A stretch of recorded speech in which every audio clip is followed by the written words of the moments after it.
Welcome, everybody, to the December 19th, 2023 regular meeting of the Brattleboro Housing Partnership Board of Commissions. We're holding the meeting on Zoom, and we appreciate everybody being able to get online with today's challenges.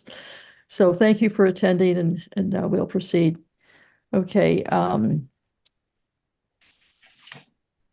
Has everybody read the minutes? Does anybody have any questions about the minutes? May I have a motion to pass the minutes? We accept the Accept minutes, and a motion to, I second. second, okay. All in favor? Aye. All opposed? Thank you. Done. All right. Also, we need to review the minutes of November, that was October 23rd and November 13th. Didn't properly. Does anybody have any questions about either minutes? Okay, so may I have a motion for the November 13th minutes to pass? So moved. Second? I I second. second. Thank you. All in favor? Aye. Okay, both minutes are passed. Is there any resident and citizen participation? I don't think so. Christine, could you please say anything you'd like about your report? And does anybody have any questions about it? Sure. I will just quickly, beyond the report, I'll just report out a little bit for the board just about today's event. So we did see substantial flooding at the Melrose flood mitigation area. It was the largest flood we've seen to date. It flooded upstream on the upstream side and the downstream side and covered about 30 feet of the road. There was additional flooding throughout West Brattleboro, but, as far as we can tell so far, we have not had flooding at Hayes Court. And I have heard from the town that holding that 5 acres of floodwater has really made a difference to many of the other low-lying areas. So it was a success. We will see what it looks like once the waters recede, but so far so good. Just letting the board know. I did ask staff to leave Melrose primarily because I was concerned about people getting home and because other areas were starting to flood throughout southern Vermont. And I was also just concerned because schools were getting out early that I just didn't want to add additional people to the roads as people were trying to get home. So we did close the office, but we worked remotely and we kept an eye on the phones remotely, and we just proceeded with business either from other housing sites or from remote locations. Perfect. The maintenance staff, though, continued to work because they wanted to be there in case they were needed by the town. Excellent. Good. Other than that, my report, I talked a little bit about just ongoing issues that we're seeing at housing sites. There have been resident concerns about people coming into different housing sites, sleeping, spending time in common areas where they are not supposed to be. And just the reaction that we've been working with residents to notify the police. The police have been responded. We've gotten multiple police reports that they have come to the properties and asked people to leave. We also have hired surveillance. However, due to some issues with some of the staffing issues with the surveillance company, that is temporarily on hold. So we're potentially looking at other surveillance for staffing. Great. Anybody have any other questions? Okay. Great, thank you so much. Property review and property managers report. I was interested that we have a total of 11 vacancies, and I can imagine with having to send out all those applications and wait a certain length of time and come back, it's a tedious process. Yeah, the other thing that just to note, I don't know if you had an opportunity to look at some of the where people are being housed and how, the ones that are entering units. We have a tremendous amount of in-house transfers. Yeah. That's either by reasonable accommodation, somebody requesting a transfer based on a medical accommodation, or being under or overhoused. That really, really makes the process extremely slow when we have a lot of in-house transfers, because basically we move someone from one unit, we have to rehab the new unit, we rehab the new unit to move someone in, and then we have to rehab the other unit, and it's a wash. We haven't gained a resident.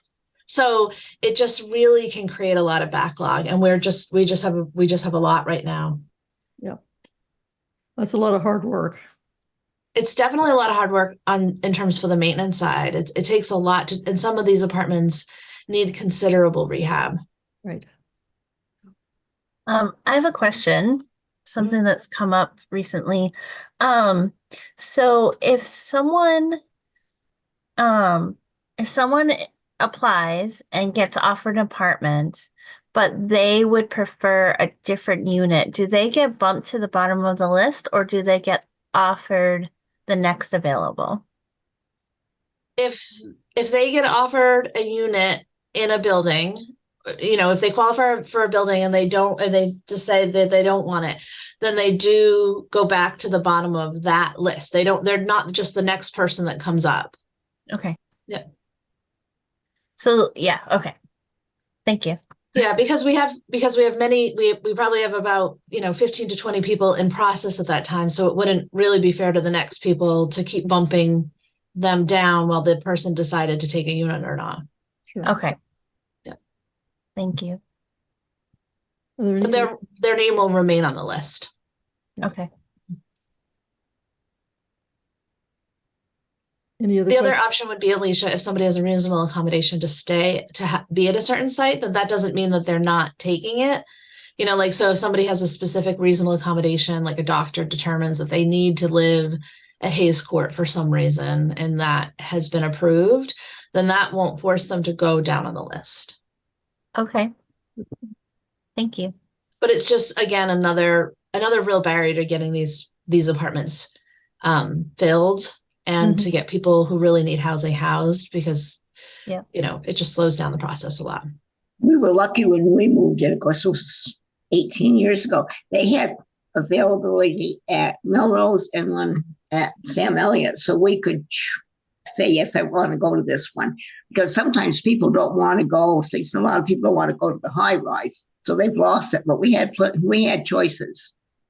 But we're lucky it wasn't backed up like it is now. We're going back quite a few years. So we had a choice of 2 apartments in one place and one at Melrose. So otherwise we said, well, if we don't want this one, we would have had to move on the list. Yeah.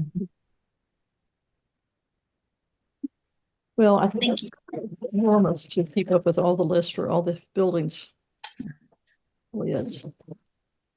Any other questions on that topic? Okay, great. Wellness and service report. That was very well done. Since I've been a part of this board, watch SASH grow, I've just been amazed at all that has, how it's grown, the service to our constituents. I'm so proud of everything we're doing. Does anybody have any questions about anything written in our?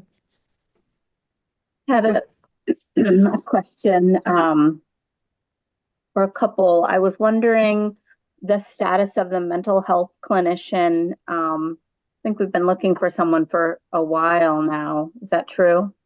Yeah, we have been looking. We tried to work with, we began the process with a designated agency with HCRS, and they were not able to provide that after some time of review. We have now been working with the retreat, and we have drafted a contract with them. We've also interviewed someone for the position. So we're very close to getting that started. That's great. So that's wonderful for the SASH for All program. There is additional funding as well for the SASH program throughout the state for a mental health clinician to be embedded in the SASH program. And that funding comes from a congressional earmark through Bernie Sanders. And it is something he is extremely supportive of. Many programs around the state have been supported by their mental health agency and have been able to provide that.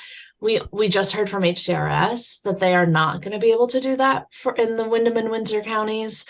So we're trying to, trying to figure out how to move forward. We really can, it'd be really unfortunate if we were the only area that wasn't able to do this. I think it wouldn't look great for our area. It would also hurt us when applying for funds for permanent supported housing. And so I have reached out to them to have a more formal conversation about this and how we can partner going forward, because I think it's really crucial that this program gets off the ground in some capacity. And I know there's extreme shortages in staffing, but it's something that I think we just need to try to figure out how to get done. Yeah, it's interesting that you point out that different areas are not having the same problems. I don't know if they have the same problems, but I know that they were able to commit to this. So I'll find out a little bit more information on Wednesday.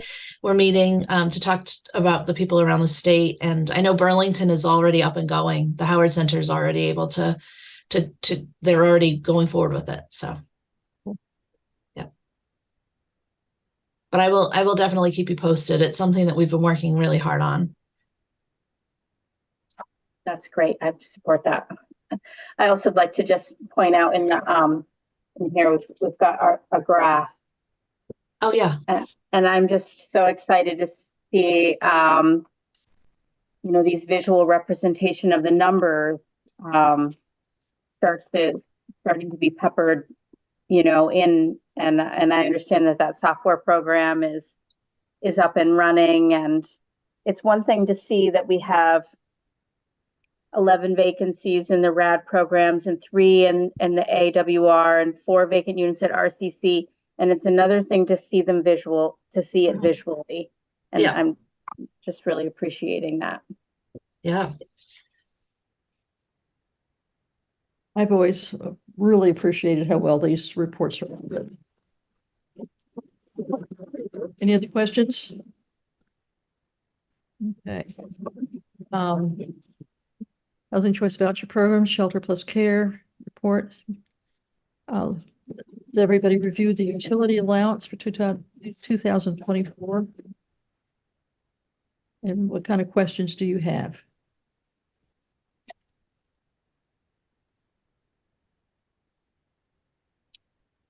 I did have clarifying question, and I'm sure I just don't understand on the yellow sheet, the Shelter Plus Care.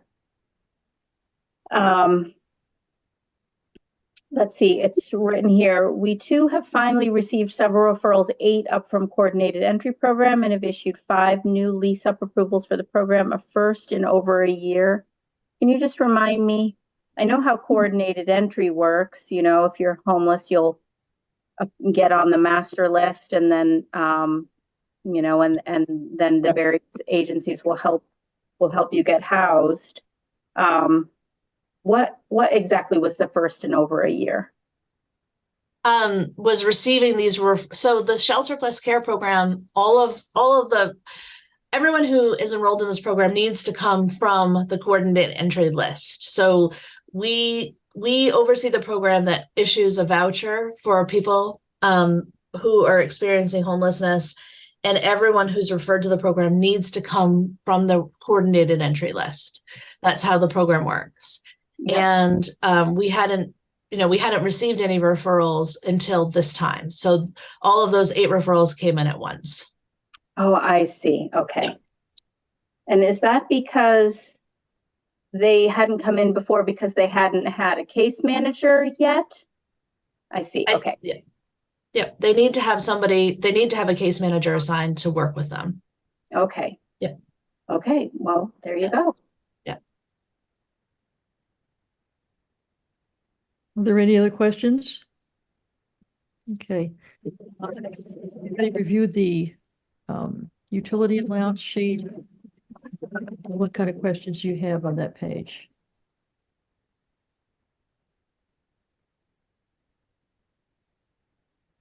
Is there any comment you'd like to make, Christine, about it?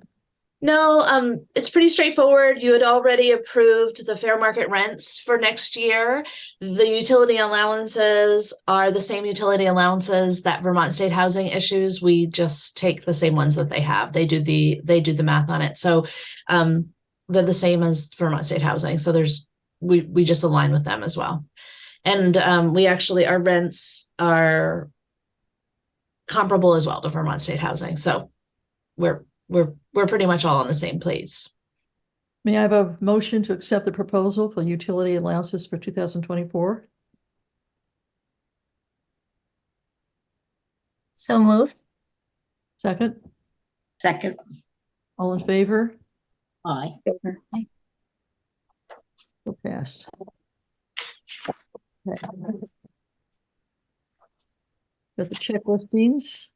Does anybody have any questions about the check listings?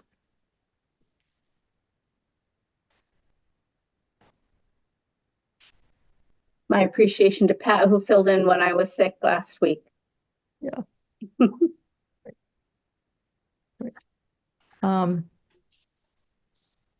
got the the monthly comparables.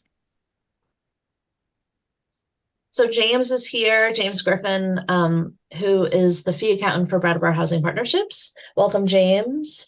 So if you have any questions, I think I'm guessing he'd be happy to answer them for you while he's here. It's nice to see you. It's good when we do this remotely because it's nice to have him attend. Thank you.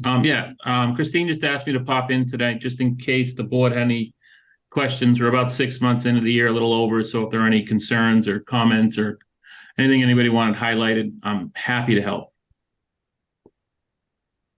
Has there been any big adjustments with our legal costs? Like, have they any proposed, I don't know. Do you think they're going to be going down anytime soon, or where are we at with that? That would Is be a anything question. notable? So yeah, the budget number, of course, has been, excuse my language, blown again by legal. Next year's budget, I guess I'll go higher. But again, I guess that's a question for Christine. I mean, are we close to being done? Are we still, No, she's I mean, shaking her we're head no. primarily seeing most of the legal costs. We have a few for cause, which are astronomical because by the time we get to court, they're very, very high. We have many for non-payment. And so that is where we're really struggling with our legal costs. It seems a little counterintuitive to spend so much money to get rent. But it really is, unfortunately, unfortunately, we're still seeing people who are just falling behind in their portion of the rent for large amounts of money. And I don't know why, to be honest. I don't think that this is indicative of the whole state. I'm not entirely sure why we're seeing this in Brattleboro. But it's not just Brattleboro Housing, it's also Wyndham Windsor is seeing similar.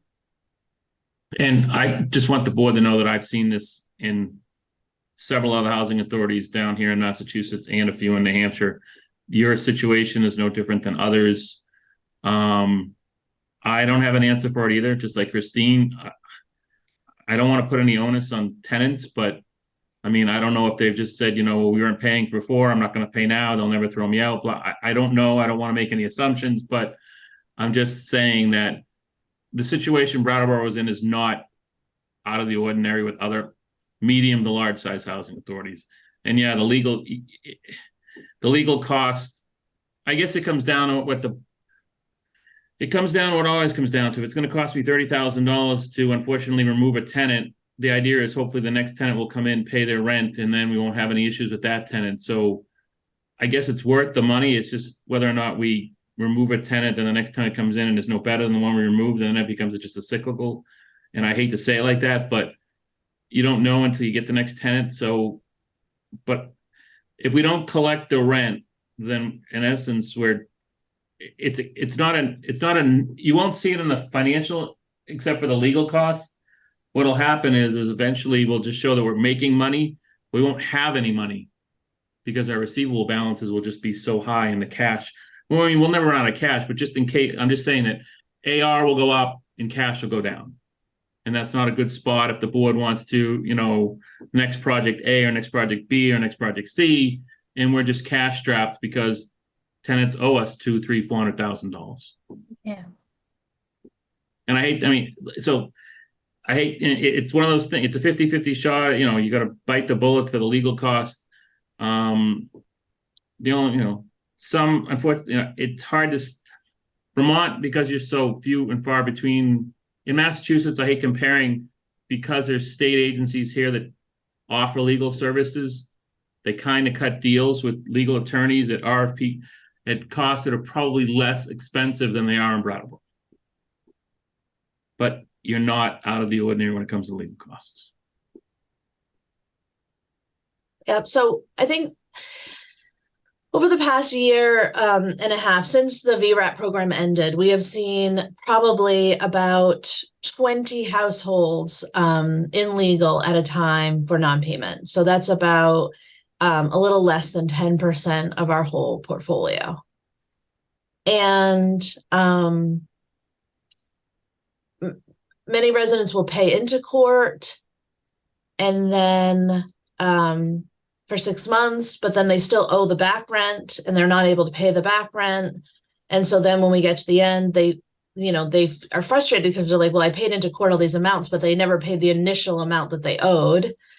And so they want to cut a deal to stay, but we can't cut a deal with everybody to stay. Plus we absorb the legal costs.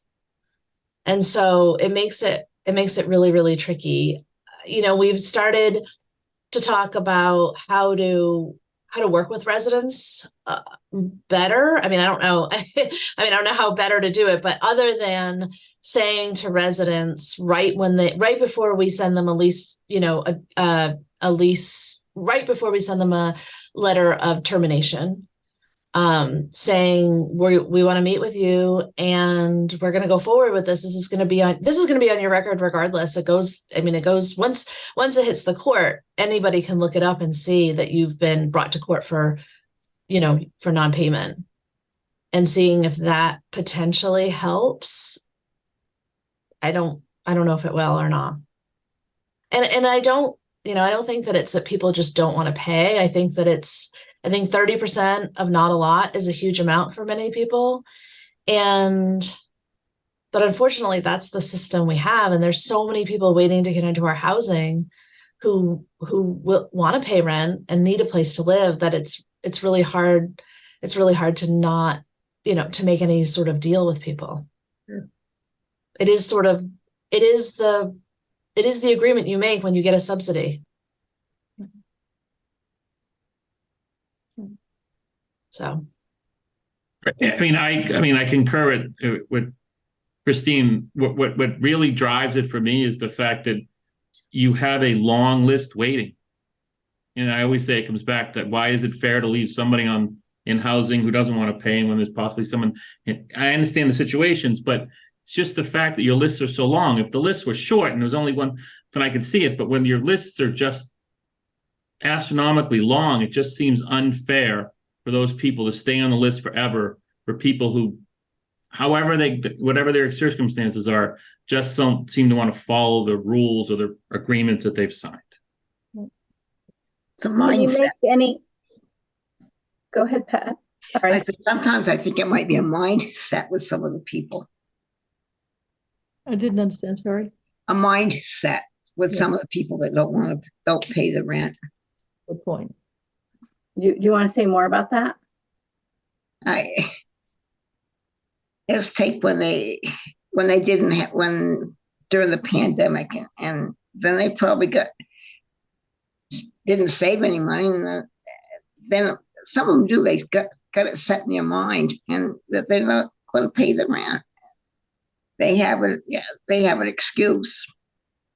this one up and that one up, and I can't do this and I can't do that. There are people with that mindset. Was wondering, I haven't heard that it's like one particular like group of people. It's not folks who have just moved in, and because there sounds like there's plenty of people who have been living there for a long time. It's not that they don't understand the agreement. It's a variety of different circumstances.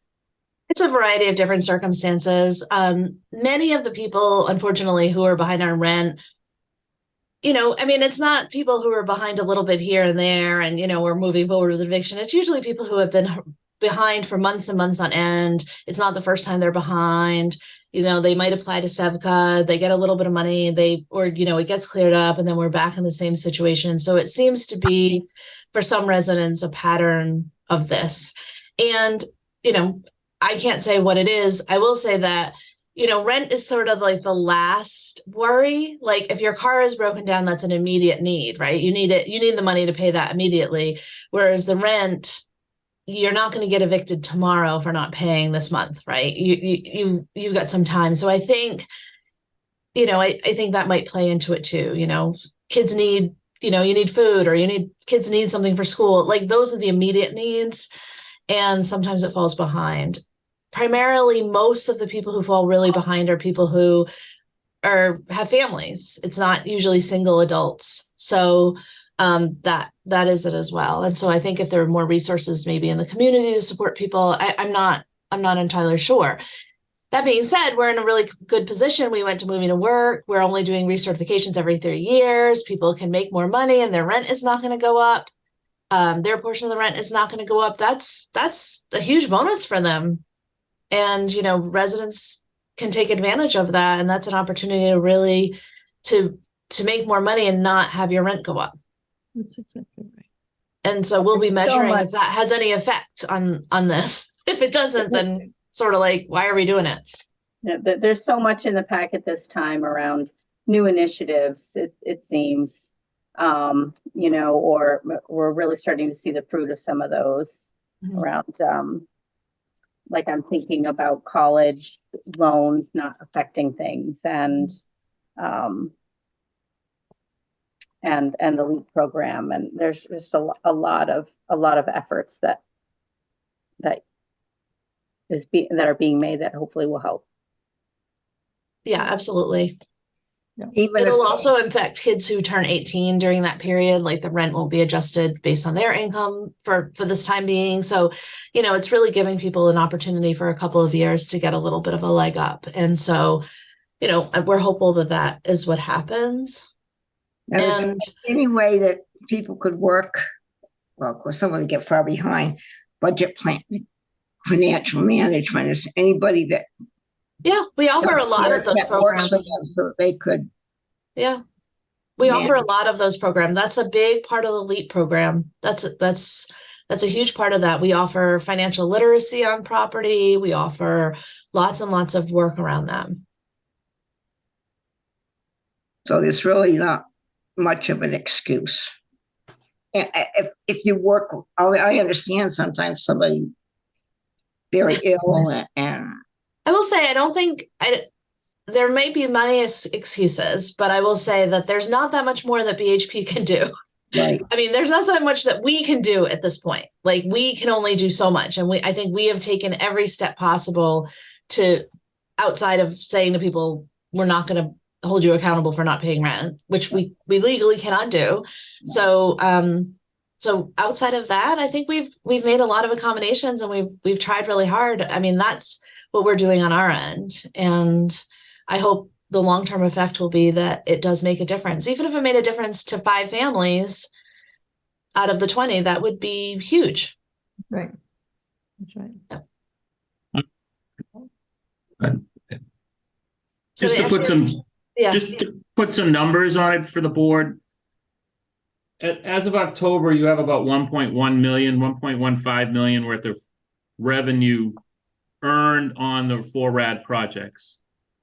You have about $100,000 worth of unpaid tenant receivable balances, or close to 9-10%, And this year alone, the board and Christine have already approved the write-off of close to 45,000.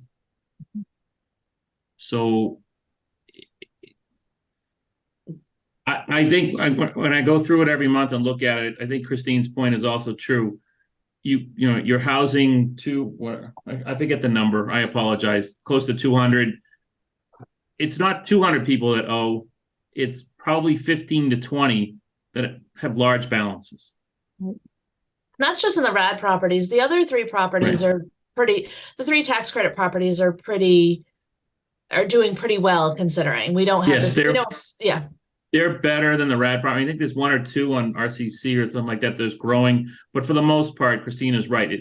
It's basically localized to the BHA programs, your 4 RAD projects. And again, I think it's not everybody. There's just a significant number. There's just a good number of them with significantly large balances. Yeah, and some of these households have higher rents, so they tend to be households where their rent is a lot higher because their income is a lot higher. Yep. So it makes a bigger difference. If someone's pushing over the rent was only $200, it would take a while to add up to, you know, the threshold of wanting to move forward with an eviction. But when we have someone who doesn't, maybe their portion of the rent is $1,100 a month for, let's say, a 4 or 5 bedroom, and they, you know, and they don't pay for 3 months, that adds up really quickly. And the only other numbers I point out to the board going off the October financials is, and I've seen this everywhere, is your materials and supplies and your contract costs. Again, just part of doing business, just part of the current economic situation. And based on the fact that I just heard you have vacancies and stuff like that, I'm not surprised.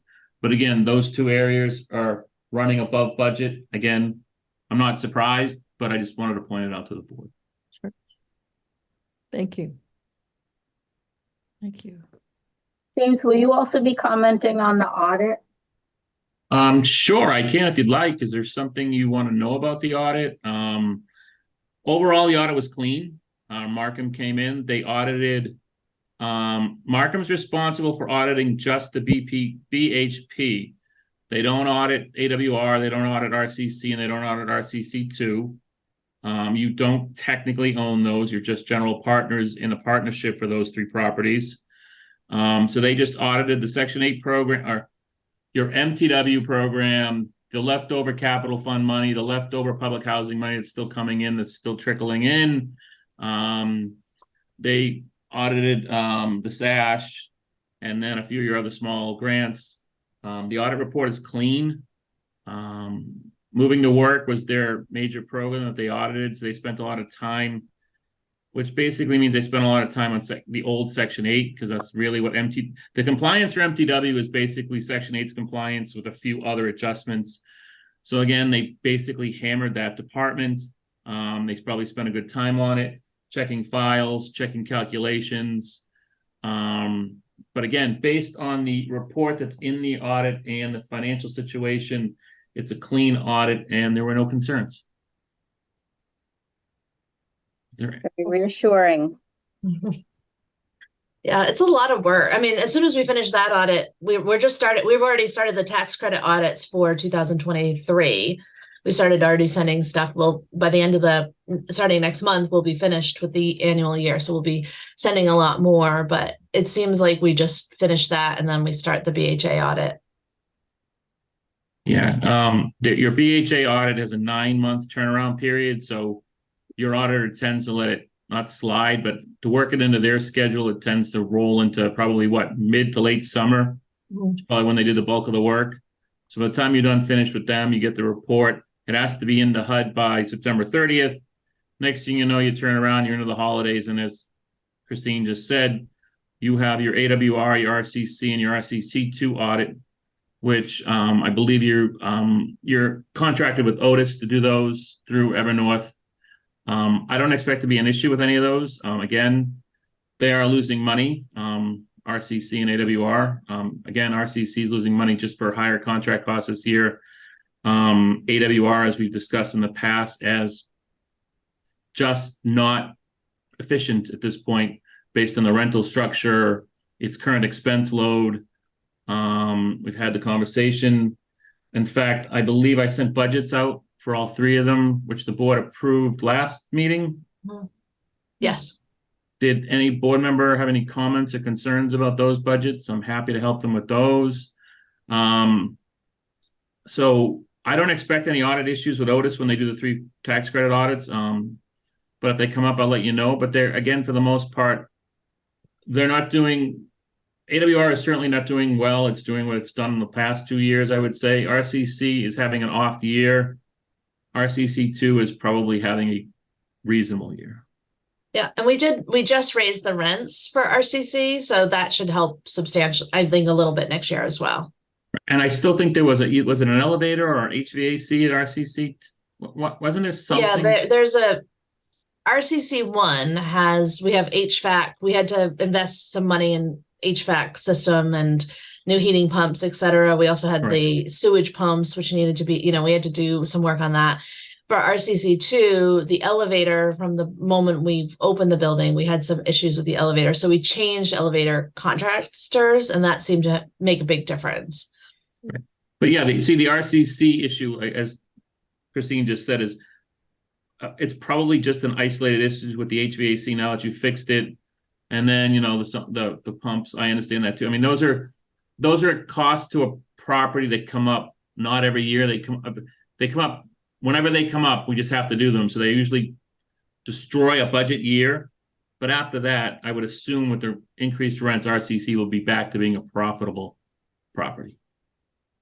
We also have had a tremendous amount of turnover in those apartments. We had a very aging, so many of the people that moved from Melrose were our oldest population by far of any of our housing sites. So when we relocated them to RCC, we had several residents. We had a resident over 100. We had residents in their high 90s. So we had a substantial amount of people who were more elderly. So it's not surprising that we've seen so many turnovers, because unfortunately we've seen people pass away. We've seen people move into a higher level of need.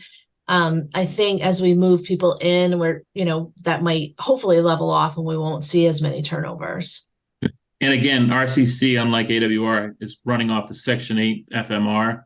So again, I know HUD in the last couple of years has raised the FMR significantly, and I don't know what it was for 2024. I don't know, 3-4% bump, I'm assuming. I think so, yes. Yeah.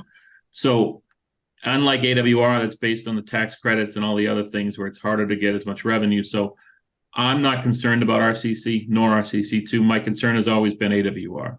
Mm-hmm.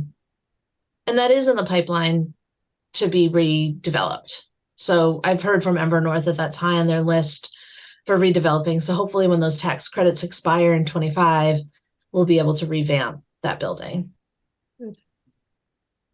They keep assuring me that it's high on their list to redo. So, and revamp. So we'll see. Yeah.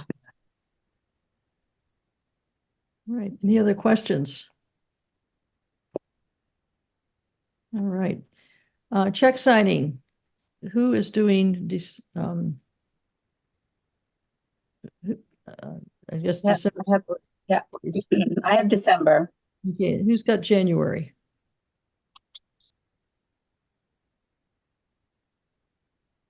Gary may have, but if you need. Did we go that far? For check sign, did we go into January last meeting or last time? I feel like we did. Yeah, I think we did. Maybe we can check with Gary. If not, is there anybody who could take January? I'm pretty sure it was Gary, and then I was going to do February, but if he can't do January, I'll do January. But I can do February. I'll check with him. I will check with him. I'll put you down for February unless you hear otherwise. Okay. Do we want to put in March just to get it on the books? We'll do March. Okay, Yeah, don't do March. great. Thank you, Pat. Excellent. Okay. At this point, if anybody doesn't have any questions about anything we've covered, I think we need to move into executive session. Yeah, and James, do you want to stay on? Because I wanted to just talk about one thing in executive session with you there. Okay. I need a motion to move into executive session. So moved. Motion. Second. Okay. All in favor? Aye. Aye. Thank you.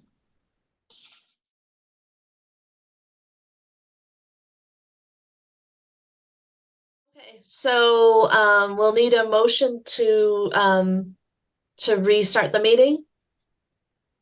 Sorry. Make a motion to restart the meeting. I second it. All in favor? Aye. Raise your hand, please. Sorry, I missed that. Who said it? I'm sorry. Michelle? Michelle motion. Elisha, Alicia? Pat seconded it. Okay.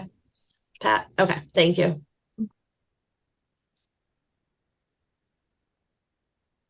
Okay.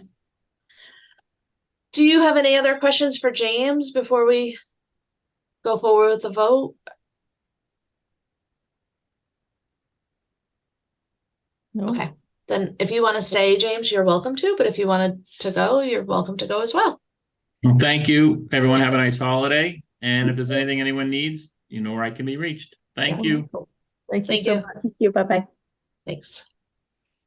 So the first motion will be a motion to accept salary bonuses, personnel bonuses, in the total amount of $22,500. I'll make the motion to accept the personnel bonuses totaling $22,500. You have a second? I second it. All in favor? Aye. Aye.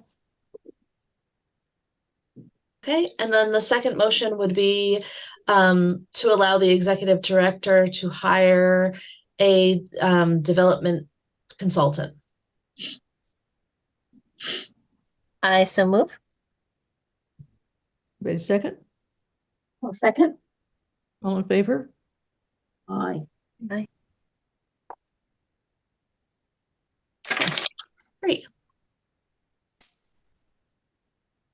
Thank you.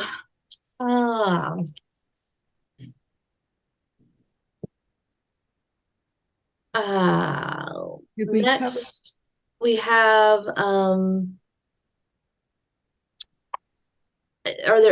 next would be on the agenda is the Melrose Mitigation Engineer Report.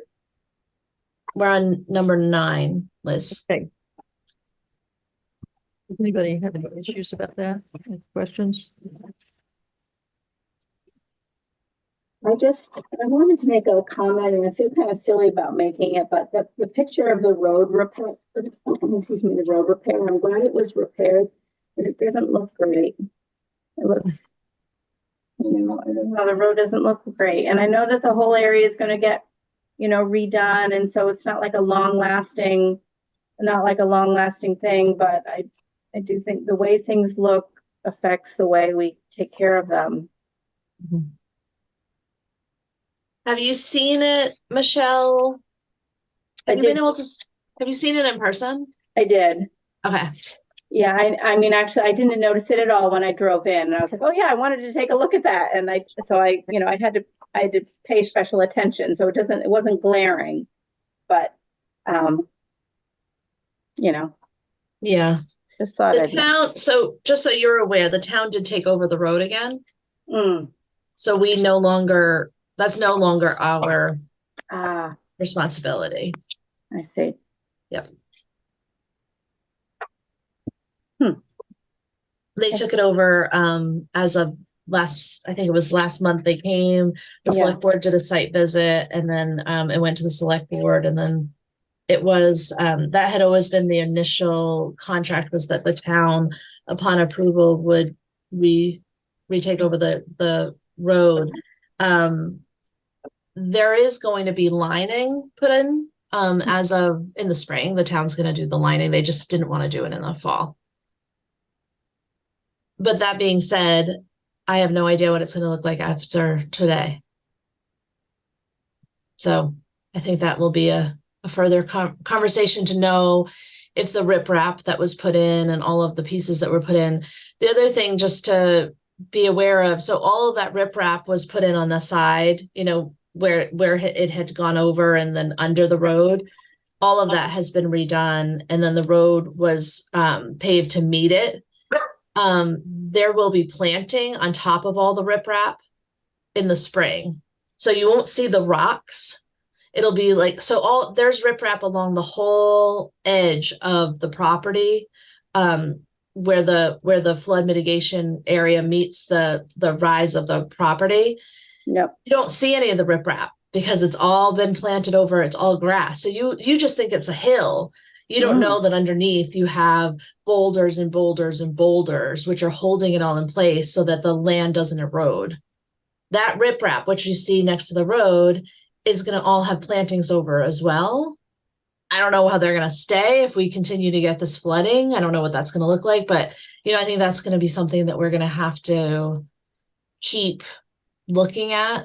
I'm hopeful though that once they put in the road lines, I think it just might look a little better. And once the plantings are there, you're not going to see the rocks, so it might look a little bit better. Is that the area we're most concerned about, or is there another area? It was the, I don't know if you have this report, but it's at page 3. It was page 3. Yeah, let me look really It quick. looks like just a bunch of cement was sort of plopped there. Yes. Yep.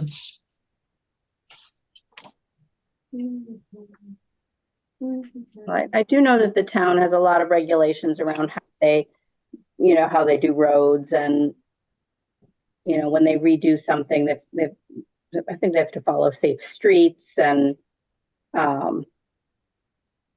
they have their own regulations. Yeah. Yeah, it's going to be the problem with it for sure is, as we'll see, as Jeanette can attest to seeing today, it was unbelievably strong today. Like, yeah. It was just, we will see what it looks like when we get when it recedes. I have no idea, but this, I think, was just trying to hold it in place to secure as much erosion as possible. Yeah. Yeah. Well, I trust the engineers, but I worry. Yeah. Yeah, yeah, absolutely. And, I always invite you to come out if you want to see, I'll let you know how it goes. I'll send a report to the board, once the water recedes. But, as we've said before, this project isn't just gonna be done. This is something that, the reason we really want the town to take over the remaining land or another entity is because, I really feel like if the town were able to take over that whole flood mitigation area, they could really modify it exactly the way they want to.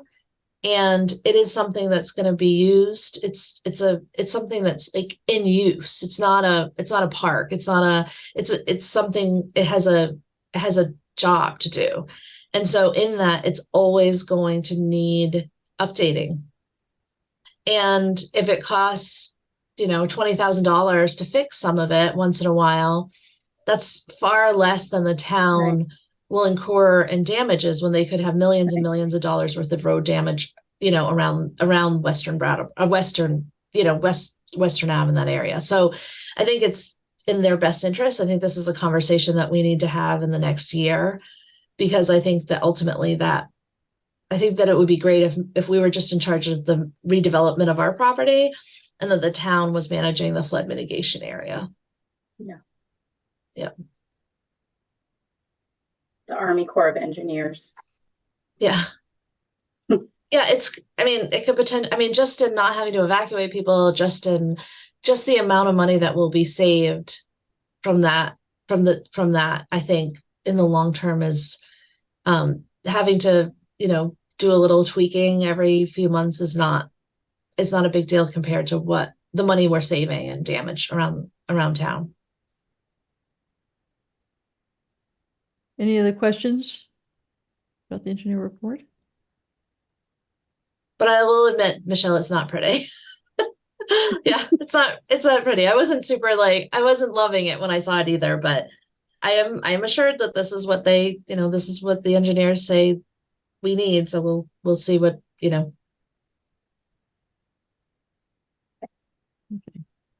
I will keep you posted. Are we ready to take a look at the board schedule for 2024? Does anybody have any questions about that? So one note, we have a very early meeting in January, so that's intentional. And that is because there's two, our annual plan and also the MTW plan needs to be reviewed and approved, and potentially approved at that meeting. So I have a conflict that day, Okay. a pretty big one. So I will be out of town that whole day for work. Okay. So yeah, I'm hoping we can have quorum, but yeah, I'm bringing youth to Randolph that day. So Oh, yeah, for leadership summit. So Good for you. Does anyone else in the group so far have a conflict? Michelle or Pat or Liz? I don't, not for that day. Are we talking about this sheet though? Yes. Okay, it says 2023 on it. Oh, But it sorry. is Yeah, I did. I 2024? changed it afterwards. My apologies. Okay, no problem. Just making sure because Monday, December 18th was the same. So I was confused because I wouldn't think it would be in 2024. Okay. Let me look.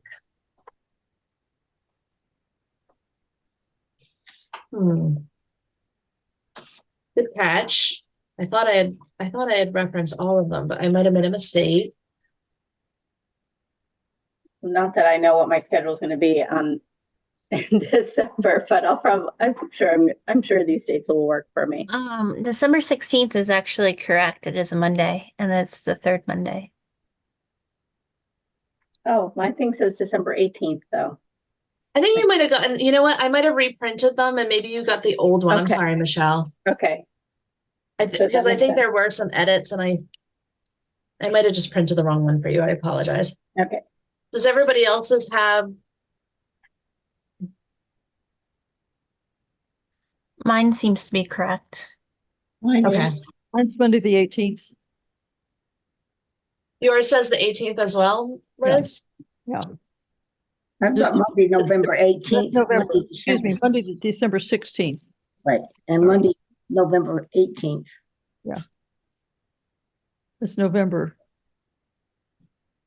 Is the 18th. Yeah, so I have January 8th, February 26th. March 25th, Yep.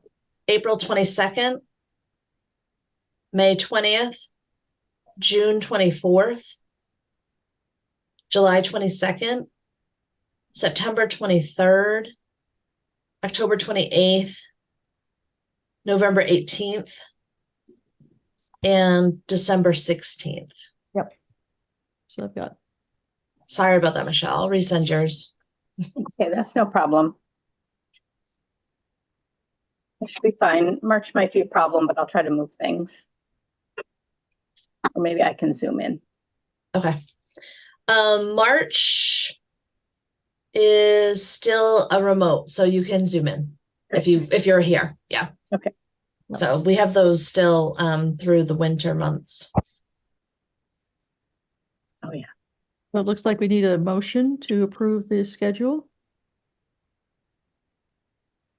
I move we approve the proposed 2024 BHA Board of Commissioners schedule. Thank you. Second? Second. Thank you. All right. There's the, And we all approve, right? yes. Approved. Great. Thank you. Yes. All right. The next, the Brattleboro Housing Opportunities Financial Statement. It's a great statement. And Jeanette, do you want to give an update? Sure. So I don't have the statement in front of me, but I think it has the $25,000 that we got from the state of Vermont from the recreation facilities grant. And the way that works is we have to come up with the matching. We have to come up with $25,000 matching for it. And the way it'll work is as soon as we've spent $50,000, we send them the invoices or the receipts for the 50,000, and they send us 25. And we've up to this point at the end of the last update that Billy Joe gave me was we have now spent 36,000. So we have 14 to go. And as David turns in invoices around what's going on with the pavilion or the fence or anything like that, she'll just keep adding it up, and then we'll send it in and we'll get the 25. So it's really exciting because we did order the playground equipment. So we will be receiving that in the spring.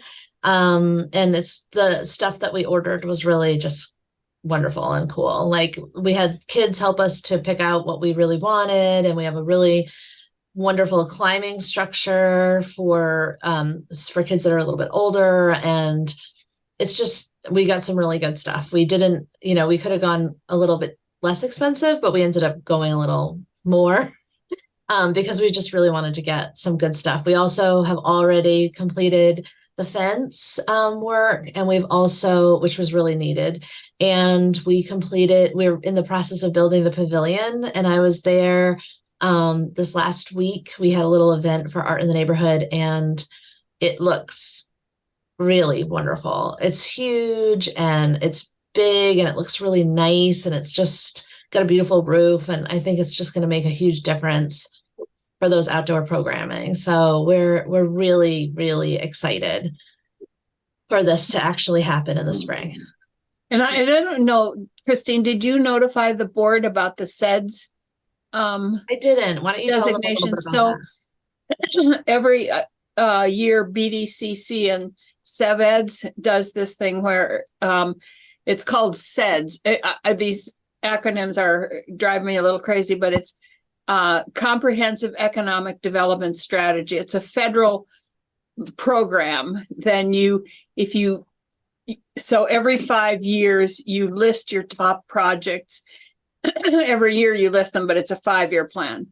So in southern Vermont, Bennington County and Windham County have gotten together to try to emphasize southern Vermont more.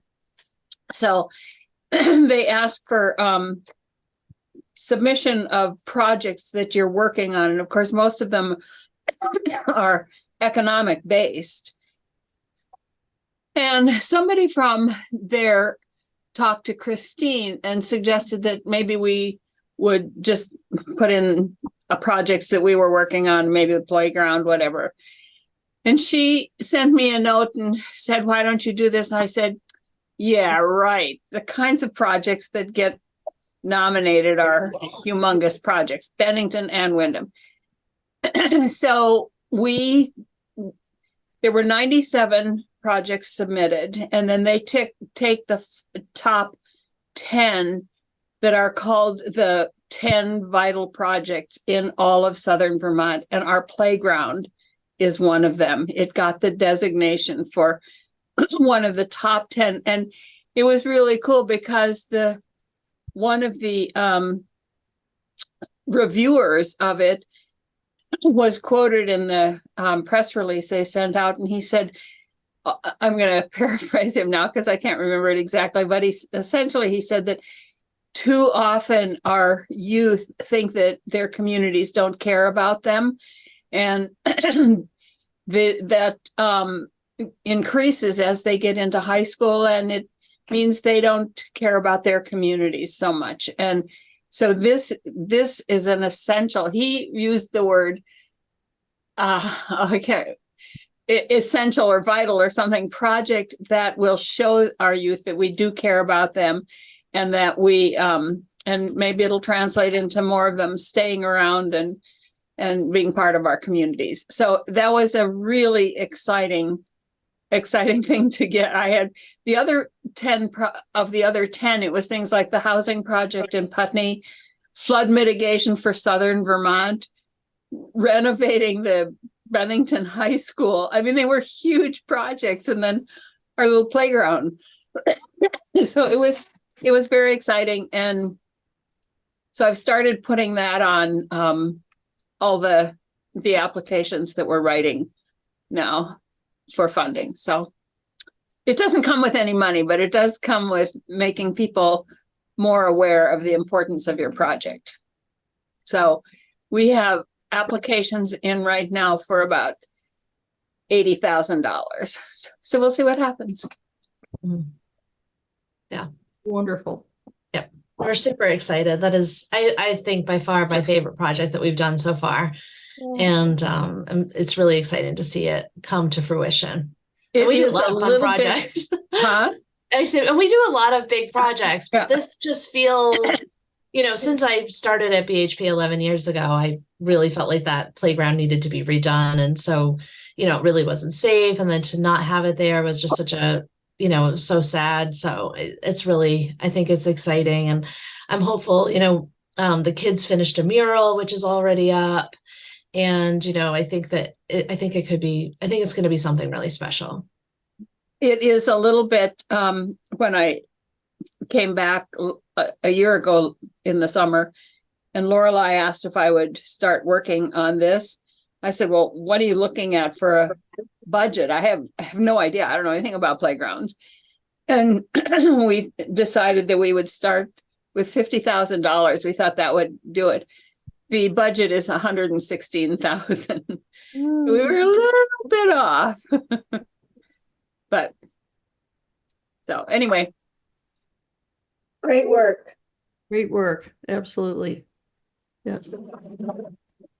Any other questions about that project? All right. So we have a proposed motion for open public hearing for comments for the 2024 Moving to Work Plan draft. I read that draft and it's simply wonderful. And all the changes in there. So has everybody read that and have any questions? So we needed a motion to open the hearing. And I'll make a motion to open the hearing. I apologize. I second. Okay, open the public hearing. Second, Alicia? Yeah, you're Pat. Favor? I think Pat did. Aye. Aye. Okay, great. Motion passed.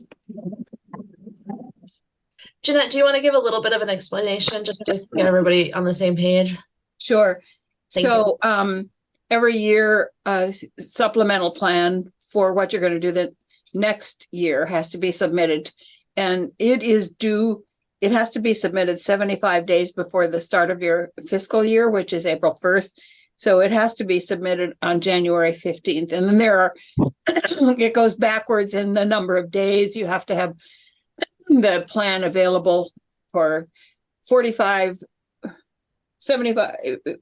days for public comment. It was noticed on November 2nd, either 2nd or 3rd. So it's been available for public comment and review since then. Today is the last day of that public comment and review. So you noticed a public hearing so that people could come and talk to you and give them your comments and your concerns. Then what? Oh, I'm sorry. Then between now and January 8th, when you have your board meeting, that any public comments will be incorporated, and you and final decisions will be made about what's going to go into the plan. And any comments that have been made will be responded to in the final application. At this point, I don't believe we've received any comments from any place except the Resident Advisory Communications Committee, I believe is what Yes. talked about it at their October meeting and had some questions. And so we'll respond to those questions in the final application. And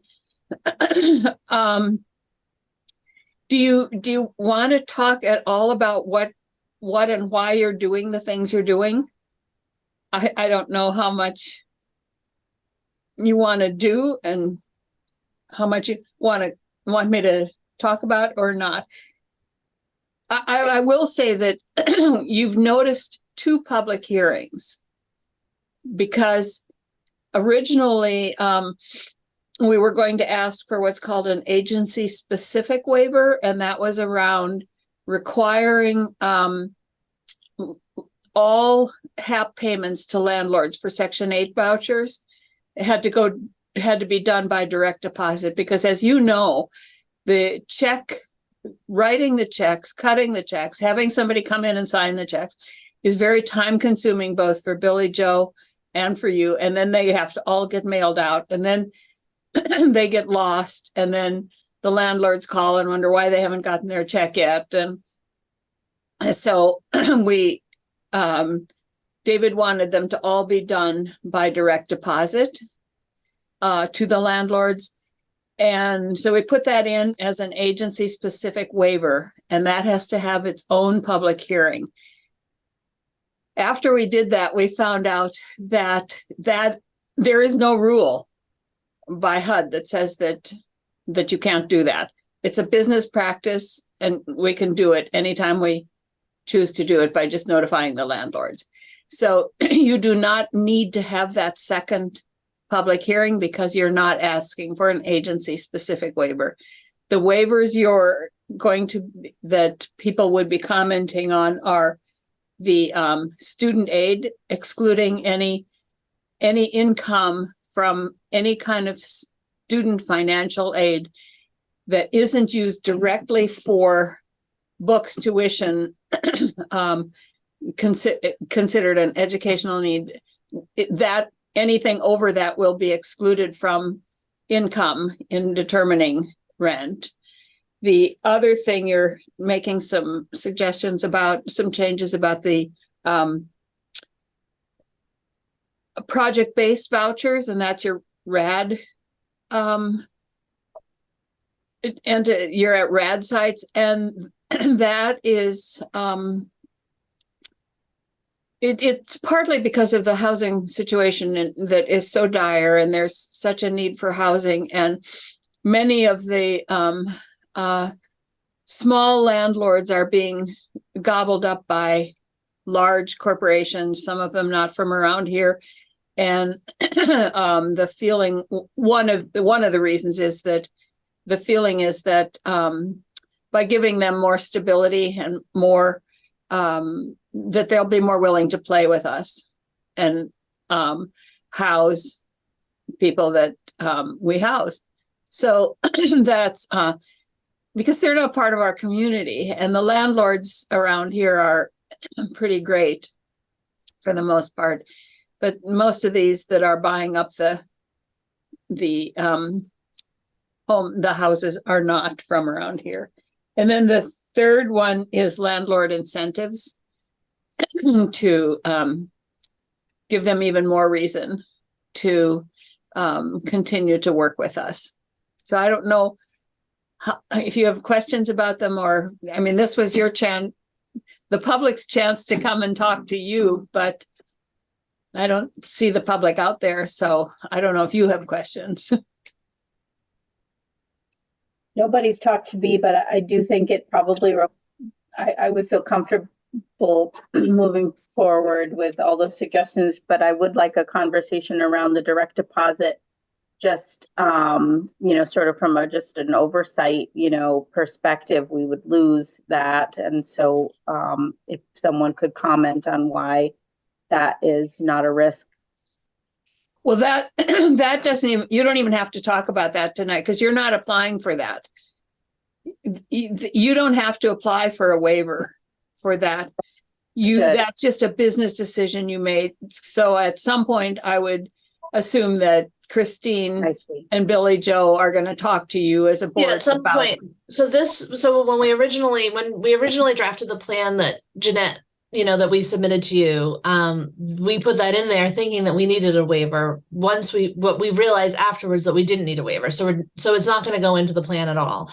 So once we decide to go forward with that, if we decide to do that, we would have to present it to the board because it would be, an administrative change. And then that would be an opportunity for us to have those conversations. Many of our landlords already actually do get direct deposit. The majority of them do. Way more than if you look at, I guess the next time, oh, this month, Michelle, when you're in, I'll show you the list, because when you sign the checks for the landlords, underneath that is the list of all of the direct deposits that we make to landlords. And that needs to be signed off as well by a commissioner. So I'll go over that with you. And that should be the next time, I'm guessing, you're coming in, because we'll be doing, I don't know exactly when we're doing the rent checks for, I don't know if it's next week. Okay. Yeah, We'll go over it. the only reason I brought it up at all is because you do have on your agenda, you do have a notice for a public hearing specifically around that issue, because it's not one of the general waivers that HUD allows you. It's called an agency specific waiver. And so you have to have a separate public hearing for that. So I just wanted to explain why you are canceling your second public hearing, because there's no need for it, because it's not part of the plan anymore. Yeah, and I think at that point we'd want to get some feedback from landlords. If that's going to be something that's like really a barrier for them, then we want to know that ahead of time. So that would be, we would invite them to that.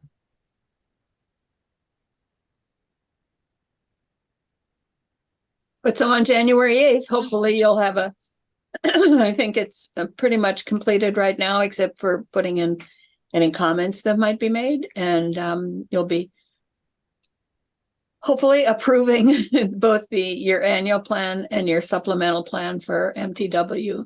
And in the plan, you'll see that there's kind of reporting. We do separate financial reporting for the MTW, and that is not in my bailiwick at all. But the kind of programmatic reporting is part of the plan. They say, well, what happened last year around this thing? Like, so what happened around your switching to every 3-year recertifications, or what happened around your LEAP program? And so that's part of the plan, the new plan. Any other questions or comments? So the comments that were made from that one committee, for the resident communications committee, when will that be discussed? Will that be discussed on January 8th, or will that be added to the revisions that will be proposed on the 8th? Well, we wrote up the minutes from that meeting, Okay. and that the minutes will be submitted as part of the plan. Okay. And they really it was kind of a general discussion. They really, because the two major the project-based vouchers really don't impact residents at all, those changes, so they weren't very interested in that. The landlord incentives doesn't impact directly residents. So the student loan, the student financial aid was the one that we talked about the most. And it was just a general discussion. They had no specific ideas or complaints or issues that they wanted to make sure heard. They were people, some of the people said, well, I'm already getting student financial aid, and what does that mean for me? And so, but when you get the entire package that you're going to approve, the minutes will be in there. Okay. Does that answer your question, Alicia? Yes, thank you. Probably in a long way. No, I appreciate that. Thank you. But other than that, it's been there since November 3rd, and we haven't had any comments from anybody. Right. But yeah, so and the moving to work plan is really the moving to work supplemental plan is really the big plan for us, because that is actually when we're making a lot of administrative changes. The annual plan that we submit to HUD is really, it's really primarily based, it's it's really just a regulation. So we attach our strategic plan that we've already developed to it. And if there's any major changes within our programs, then we have to report that. Like, so for instance, when we went to moving to work, that was a big piece that we needed to report on. Or if we're changing something drastically, or we're taking on a new program, that we need to report on that. But it's not really the strategic plan for the organization. It's basically a plan reporting to HUD, just making sure that we're aligned with all of the HUD compliance. Just to give you a heads up of what that's going to look like. So as soon as the plan is submitted in January, then what happens is that HUD will review it, and that if they have any questions, then they will come back, and as long as we get it in on time, then they'll come back and ask questions. And so it takes them a while, and once they get all their questions asked and answered, then they will approve it or not approve it. They have that option, and then whatever they approve will become effective April 1st in the new fiscal year. And right around that time, or even before, I will start bugging the staff about what they want to put in the 2025 plan, because there are a lot of changes you can make, and it has to be done very thoughtfully, and this is a small staff. And so some organizations jumped right into really huge major rent reforms and all kinds of things, and I think it doesn't go as smoothly. And this staff was very smart to start with things that would make a difference in the programming and make a difference to people, but not take too much at a time. So each year there's opportunity to make changes.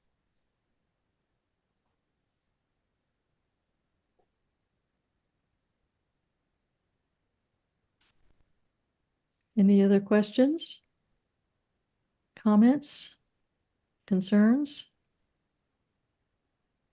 All right. Shall we make a motion to close the public hearing for comments for the 2024 Moving to Work plan? Do I have a motion? I second. I All in second. favor? Aye. Is there any other business? Do I have a motion to adjourn the meeting? I move we adjourn the meeting. Okay. Second? I second. All in favor? Aye. Meeting adjourned. And thank you so much for all the information. It's been a very informative meeting. And I really love this Moving to Work plan. I really do. So thank you, everybody, for your time, and Merry Christmas. Thank you. Thank you all. Bye. Thanks.